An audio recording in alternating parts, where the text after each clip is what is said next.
sensitive? Or was that actually disrespectful? If you've ever asked yourself these questions, especially after someone dismissed your feelings or made you question your own reality, this video is for you.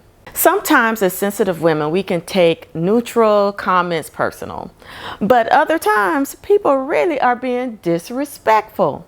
And our sensitivity is actually picking up on something real that needs to be addressed. Today, we're exploring how to tell the difference between your sensitivity and actual mistreatment, what real disrespect looks like, and most importantly, how to respond with both strength and grace when someone crosses the line. This is part 3 of our Emotional Sovereignty series. Let's start by understanding the key difference. Sensitivity means you feel things deeply, okay? You might pick up on someone's mood, feel hurt by someone's tone of voice, or need time to process interactions. And this is often about your internal experience and emotional processing. Disrespect, on the other hand, involves someone's behavior towards you. It's when someone dismisses your feelings or experiences, speaks to you in a condescending way, violates boundaries you've clearly communicated, makes comments designed to belittle or diminish you, gaslights you, or tries to make you question your reality. But here's the key distinction. Sensitivity is about how deeply you feel. Disrespect is about how someone treats you. You can be both sensitive and experience actual mistreatment. Your sensitivity doesn't disqualify your ability to recognize when someone is being disrespectful. In fact, it often makes you more attuned to subtle forms of mistreatment that others might miss. Let me share some clear indicators that you're dealing with actual disrespect, not just sensitivity. Microaggressions. Comments that seem small but carry underlying dismissal. You're so emotional? That's not how normal people react. You're being dramatic. Gaslighting behaviors. That never happened. You're remembering it wrong. You're too sensitive to understand what I really meant. Boundary violations. Continuing behavior after you've clearly asked them to stop. Pushing back aggressively when you set limits. Dismissive language. Eye rolling, sighing, interrupting or using a patronizing tone when you're speaking. Reality distortion, making you question your memory, your feeling, or your perception of events. Deliberate triggering, saying things that they know will hurt you, then claiming it was just a joke when you react. Trust this, if someone's behavior consistently leaves you feeling diminished or confused or like you're walking on eggshells, baby, that's information. Your emotional response is data, not weakness. Not every instance of disrespect requires a direct confrontation. Here's how to decide when to speak up. Address it when it's a pattern, not a one-time occurrence. The relationship matters to you and has potential for growth. You feel safe having the conversation. The person has shown they can handle feedback in the past.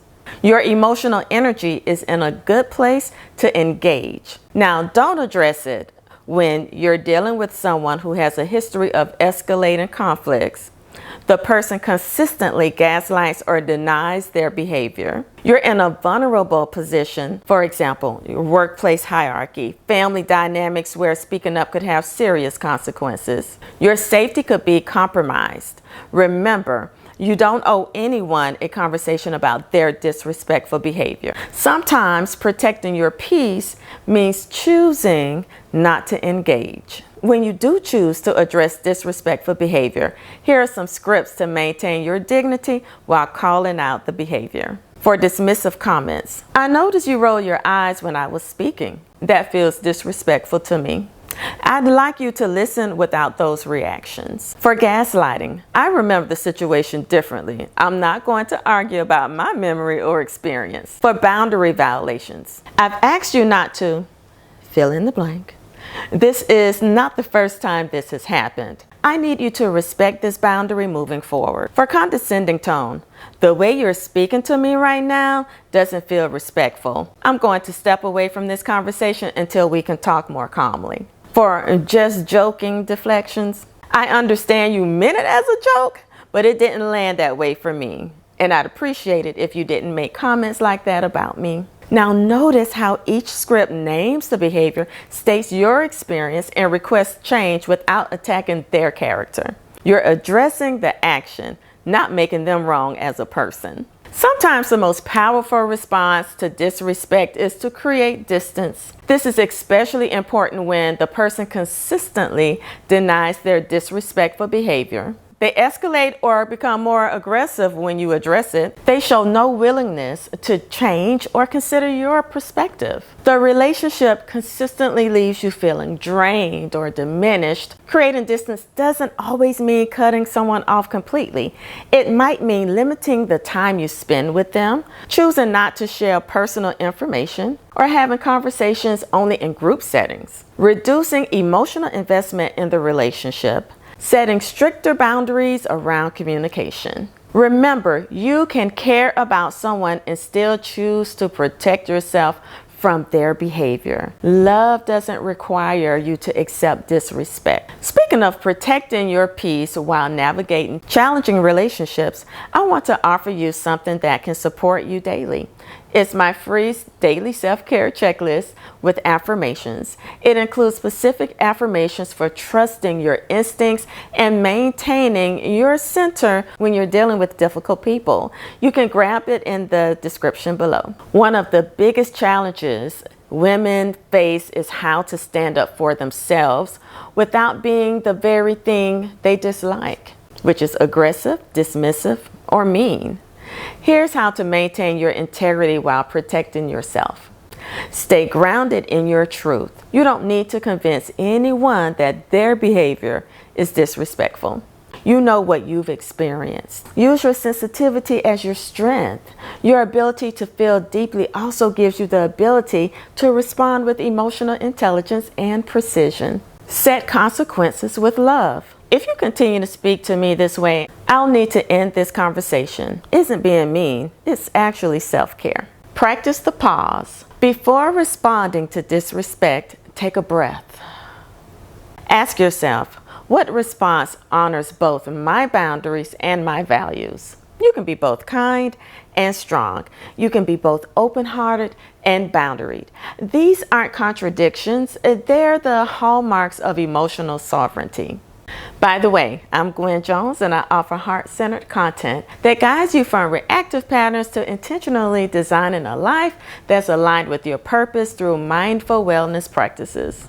With my background in psychology, I understand how challenging it can be to trust your instincts when you've been told you're too sensitive. And I'm here to help you navigate relationships with both wisdom and authenticity. Learning to distinguish between your sensitivity and actual disrespect is a crucial part of emotional sovereignty. Your sensitivity is not a flaw that makes you unable to recognize mistreatment, okay? It's often what helps you detect it before others do. So trust your instincts. Trust your instincts. If something feels disrespectful, you have the right to name it, address it, and create distance from it. You don't have to shrink yourself in order to make others comfortable with their behavior. Remember, you can be both open-hearted and discerning. You can love people and still refuse to accept disrespectful treatment. This isn't about becoming hard or closed off.